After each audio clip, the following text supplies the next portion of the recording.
My name is Aisha Ibrahim and this is Election Brief. We're live on DSTV channel 421, Go TV channel 125, and all our social media handles are Joy News on TV. My personal handle on X is @TheNanaAisha. Election Headquarters is brought to you by Petrosol, your clean fuel in full quantity, the Chartered Institute of Management Accountants, SIMA, and AICP together as the Association of International Certified Professional Accountants, German Ozone Medical Center, Alternative Therapy, Dental Wellness and Beauty, Chopbox Technologies, a convenient service, and Youth Bridge Foundation. Election Headquarters is for an informed electorate. Please do stay for details.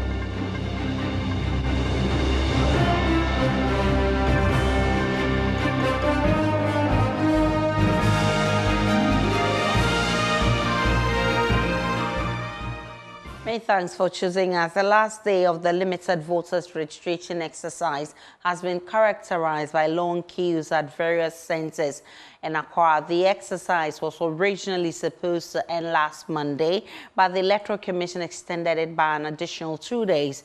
This extension was to compensate for the issues and delays that occurred at the start of the registration process to ensure everyone eligible voter had a fair chance to register.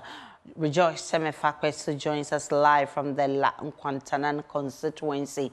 Temefa, let's start from the Ayawaso West Wogon constituency where you visited earlier. What did you find? Time I was there were still scores of applicants in queue to be registered. So I have the constituency with the highest number of applicants still waiting to be registered. And then we have the MP coming earlier, passing through earlier. She is appealing to the EC that they should put in some special provisions to register first-time voters who are likely to miss the deadline. But they are trying. So far, EC officials over there said they've registered over 5,000 people. Well, you're currently in the Nkwantanan constituency. What is the situation there, Samefa? So this place is the same. We have a number of senior high school students waiting to be registered over here. Earlier, I spoke to the EC official here who told me that despite the few challenges that they've faced, they've been able to register over 3,000 applicants. And we have some confrontations here and there when some men alleged to be MPP men brought in some students from senior high schools to be registered. But then the police officers here are helpful. They've been able to calm situations. So you've been speaking to some potential first-time voters too. What have they been telling you, Semefa? Well, the senior high, the university students were saying they were busy running through with lectures here and there. And today, since it's the last day for the registration, they had to skip classes to get registered. And then with the senior high students, they also told me that they don't close early from classes. But today being the last day, they've also skipped classes to get voted. I think I will go to some of them so that you'll be able to talk to them. Hi. Yeah, so what's your name? All right, so why did you wait to the last day to get registered? I was not aware, so I decided to come up when I was informed. You were not aware? Yeah. So when did you become aware of it? Today, and I stayed class to come and drink. Okay. You also came today to get registered. Have you been able to go through the process? Yes, please. Okay, so why did you wait until today? I was not also aware. You were not aware? Yes. All right, so Aisha, these are some of the potential first-time voters who are still waiting in queue to be registered. We also have the Medina MP around, checking and interacting with them. Right, Temefa Pesu with an update of what we to expect by end of today, which is the end of the voter registration exercise by the EC. In Kumasi, Nanabuachi Yeadom has been engaging party agents of the NDC and NPP who said generally it's been satisfactory. This very morning, we've seen a number of students from various schools trooping in to participate in the registration exercise. We can see students from the Kumasi Wesley Girls Senior High School here, and then Opokuwari School also came here. I can also see students from the Kumasi Secondary Technical School also coming in to participate in the limited voter registration exercise. I have an agent for the NDC. I want to find out briefly from him how the process has been since it started. I mean, how has it been generally? So far, so good. I think you particular, you have been here with us since day one. Today being the last day, we thank God everything is successful smoothly. The only problem we were encountering is about the network challenge. Even this morning, the network went off, and we waited for the network has now restored, and they are registering. So we thank God everything is smooth. But the only problem we have is the students that we are registering. Yesterday, like it was chaos here. He wasn't here because of the students. People are challenging them, are challenging their age, and then the residential place that they used to register. Right now, you can see Wesley High School here. They had been in my constituency, that's Mentionoff.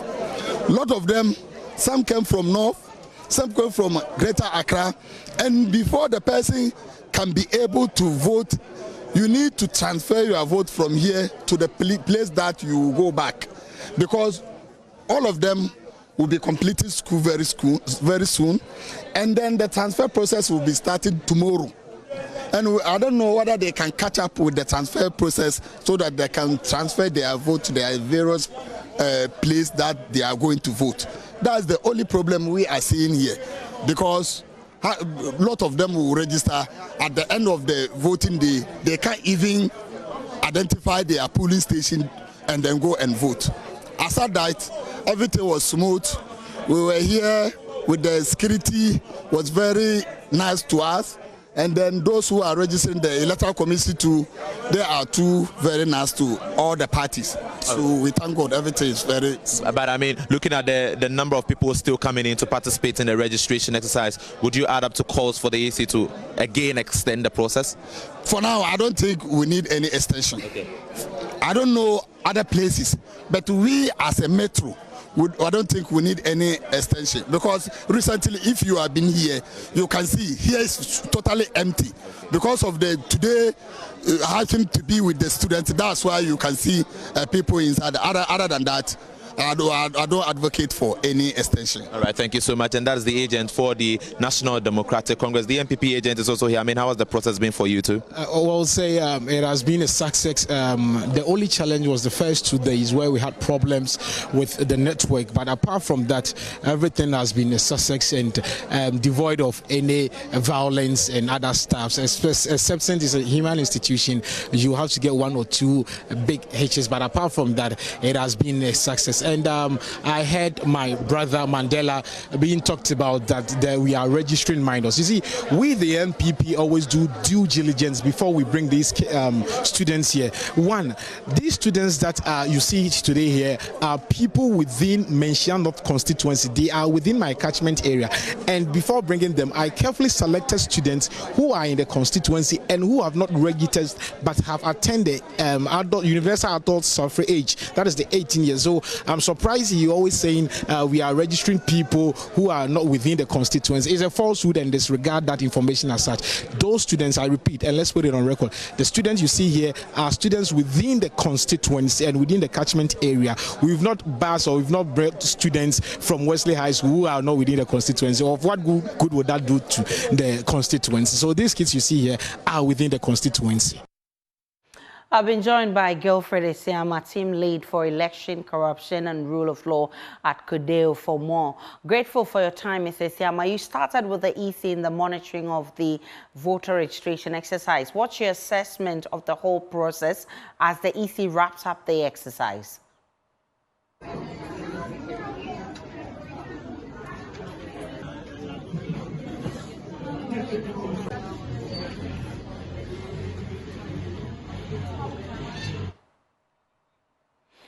Mr. Siama, you were with the EC when this whole exercise started.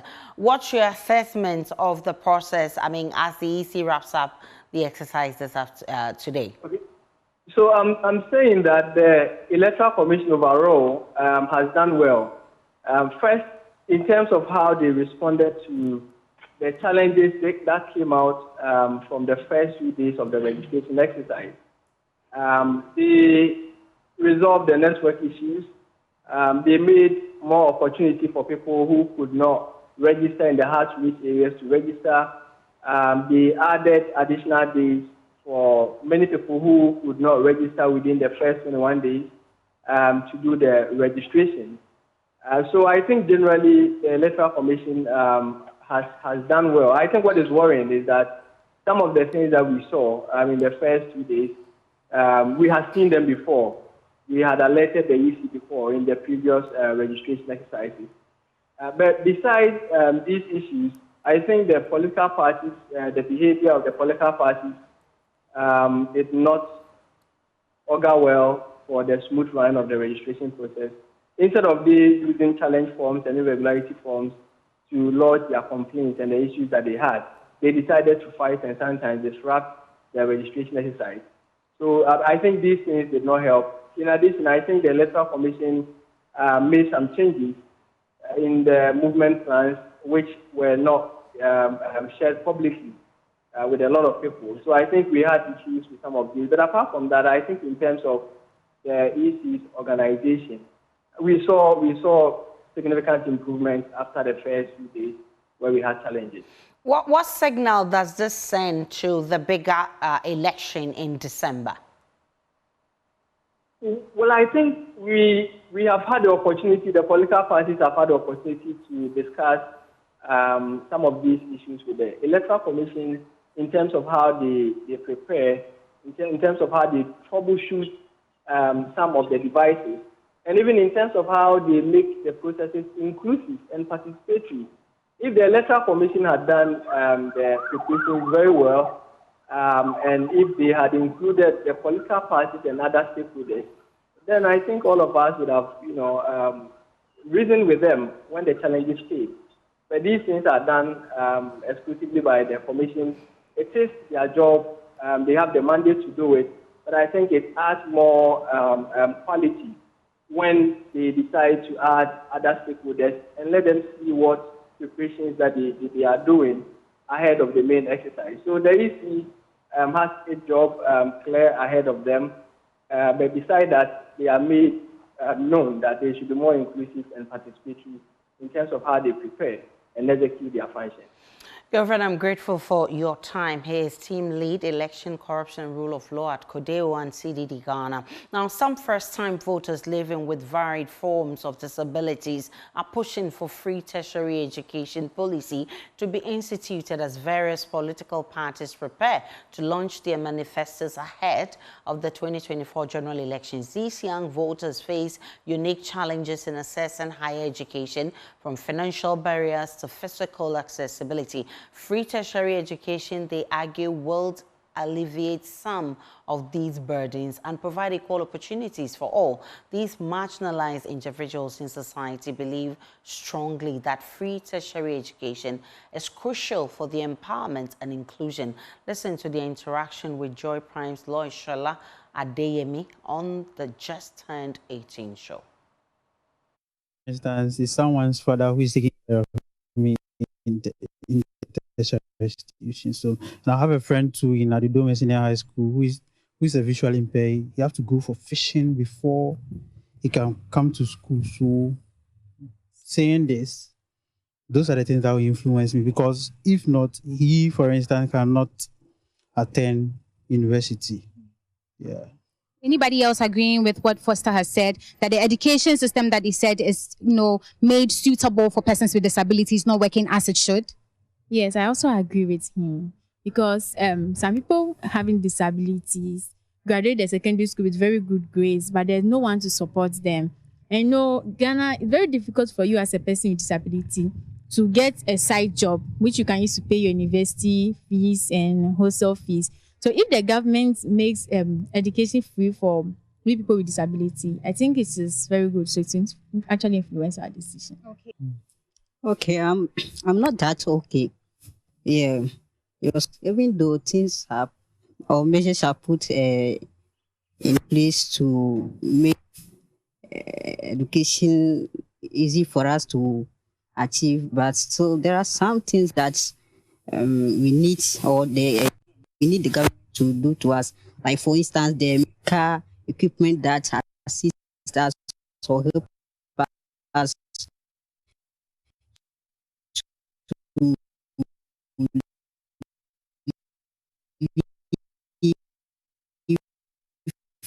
or to be able to live as the special needs students.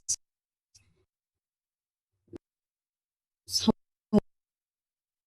of them they are too expensive. For instance, my wheelchair like this, when you want to get it, there is a huge sum of uh, money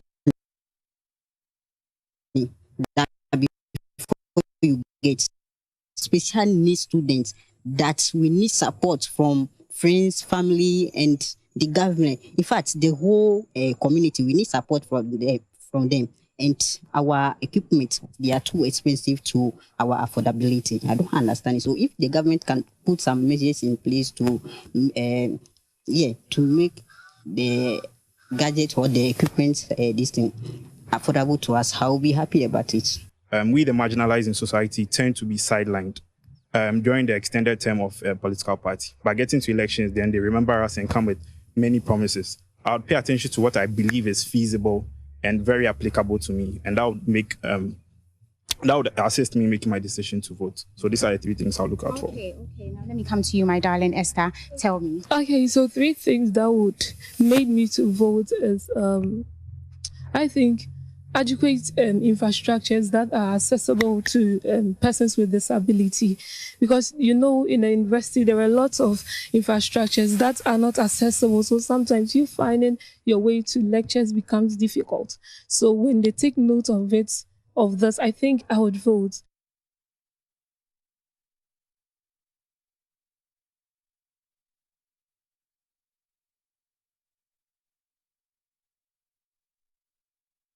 And in the face of the CD's persistent depreciation against major trading currencies, Dr. Mamadou Bawumia, the flag bearer of the NPP, has revealed his intentions to take a new approach to stabilize the economy if elected. The CD currently trades at 15 cedis to the US dollar, with significant depreciation against the euro and British pound, causing concern among the business community about the ripple effects on their transactions. However, Dr. Mamadou Bawumia, speaking during his bold solutions for the future stakeholder engagement with labor union leaders, attributed the challenge to the lack of a stable anchor for the city.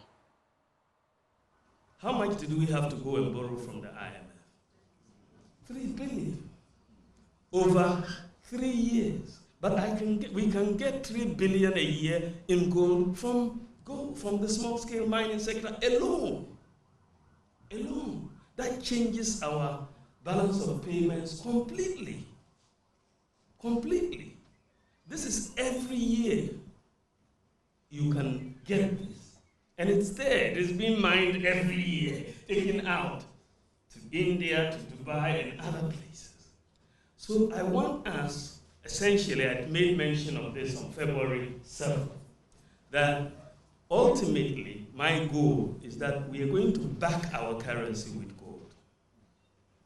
That is where I want us to go, increasingly back our currency with gold, because it is very easy for us to do so if you keep having the gold reserves, and that will keep a lot of stability in the exchange market.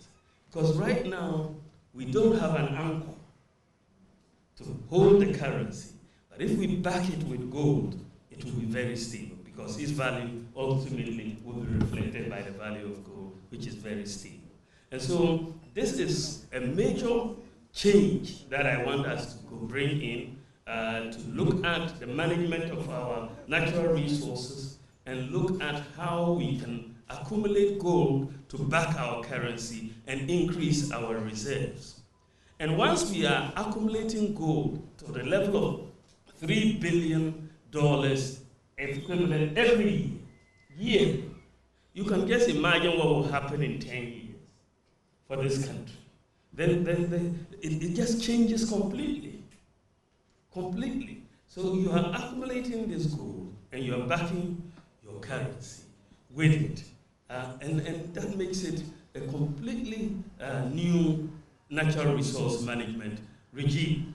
So you are controlling your resources. You are getting a stronger currency as a result. And that is where I believe Ghana should be going. And these small-scale miners, we will essentially support them. And this is why I want to establish a minerals development bank.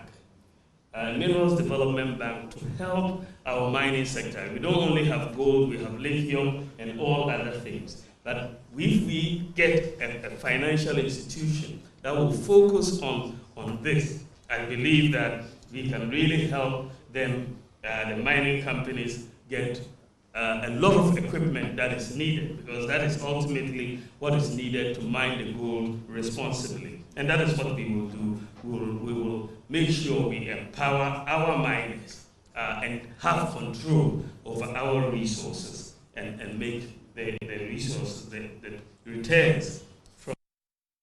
Meanwhile, the Trade Union Congress is backing this initiative by Dr. Mahamadou Bawumia, Secretary General of TUC. Dr. Alban says it will be the best way to strengthen the economy. I think these are all things that whoever comes to power should get these ideas. Whoever comes to power must not leave these ideas. These are great ideas. And what we have put in our manifesto is supposed to guide our relationship with any government that comes to power. And we intend to work with any government that comes to power to implement what we have in our manifesto. What Bawumia said was very simple. He said Ghana has what it takes to become an advanced country. And that really was a very powerful message. So then he went on to talk about what Ghana has. And one of the things that we have had for hundreds of years is gold. So he is saying that we should not have anything backing our currency but our gold. And I think that was perfect. What we say and how we implement it sometimes is a problem. If indeed we are able to implement all the ideas that Bawumia shared with us today, this country will not be the same. It doesn't matter who is in charge. I think the ideas stand and the ideas are great. Do you think backing the city with gold will be the best antidote in stabilizing the currency? I think so. I share that idea, very much so. Because you cannot support your currency with anything but the natural resource we have. We are very lucky to have gold. How does the TUC intend to hold these political parties accountable? Of course, we engage them. We have started engagement even when they are campaigning. We hope that when they finally take over power, this kind of engagements will continue. Because it is through this dialogue that we are able to influence policy. It is through this dialogue that we are able to say, this is not going well, this is going well, keep doing that, this is not going well, stop it.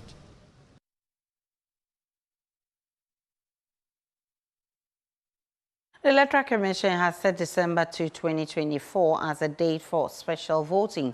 This is a special vote reserved for people who cannot vote at the original polling station on election day. On Tuesday, the chairperson of the EC, Jen Mensah, met the press and security personnel with details on who is qualified and the costs involved.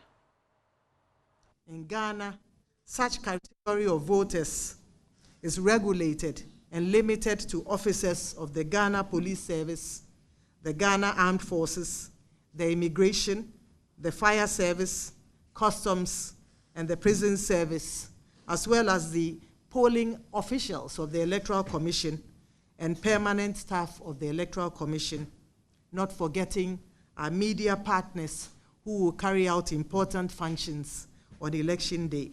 And special voting comes on from the 17th of June to the 1st of July. However, we are undertaking the proxy and transfer of votes and proxy at all our district offices throughout the country from Thursday, the 30th of May to the 14th of June, 2024. So if you intend to have somebody vote for you because you are going abroad or you will not be in the country, you can take part of this exercise from the 30th, Thursday, the 30th of May to the 14th of June 2024.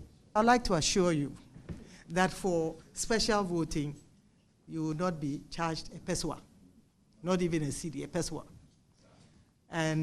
But you do know that when you have lost your card, when we come to replacement, and I don't want to muddy the waters because it's another topic, but anybody who's lost their card and requires a card to be replaced for him or her would have to pay 10 cedis. The chairperson also emphasized that the national identification card is not an acceptable document for verification. Instead, details of your polling station should be presented.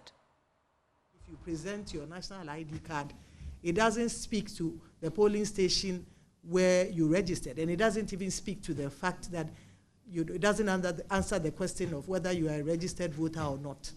So you must, by all means, have the details. Even if you don't have your card, but you have the details on a sheet of paper on your phone, your name, your polling station, and all that, it's very easy for you to get on the special voters list. So if you have your details on your phone or on a piece of paper, you can. But with the national ID card, it doesn't speak to whether you are a registered voter, and it doesn't speak to whether it doesn't speak to the polling station where you are registered.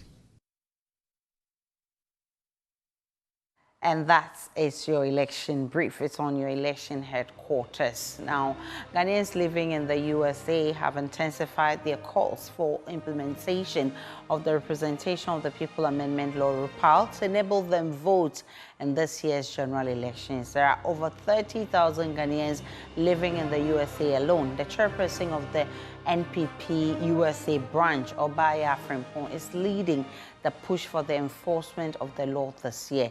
Nana Senso Mensah will be bringing you more on this in our subsequent bulletins. That's where we wrap up the show. Election Brief is on your election headquarters. Election headquarters is for an informed electorate. Do enjoy the rest of our programs.